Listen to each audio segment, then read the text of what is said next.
Have you ever wanted to watch a movie so bad that by the time you finally got to see it, all you could think about was the scenes in your mind that were never in the movie, or the surprise twisted ending that only played out in your mind?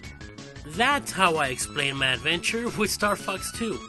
Don't get me wrong, by now this game is a part of gaming history. My only problem, if any, is that you will constantly be reminded of one thing. Think of it as a rainy cloud that is over you when you play this game.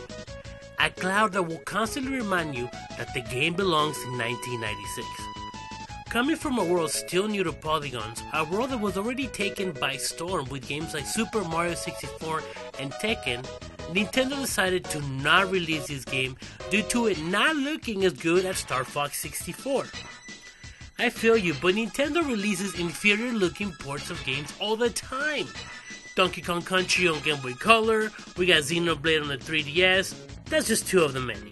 Maybe it'll have to do with the gameplay or the fact that it's not a port but a full-blown sequel. The game looks like a bunch of polygons scrambling at 20 frames per second, then add having to move through almost 3D battles with the D-pad. Your thumb will not have a fun time. Now this game reminds me a lot of Star Fox for the DS. I'm guessing that's why they chose the touchscreen controls for movement instead of the D-pad. The low frame rate and the D-pad controls don't let you forget about the 1996 cloud that I was talking about. Oh yeah, good luck dodging, dude.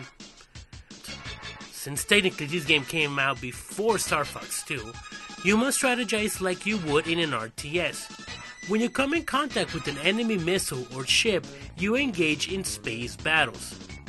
Once you get used to the controls, you will breeze through the game in an hour or two. That's also keeping in mind that hard mode has more levels and bosses. Speaking of bosses, that's the thing that this 16-bit game had. Epic 16-bit bosses, epic 16-bit moments in a game that had never seen the light of day till recently. No, the beta does not count. I say I give this game 3 sleepy toads out of 5. Alright guys, this is AJ with No More Beta. Don't forget to like, don't forget to subscribe, and don't forget to follow us. You guys have a good one.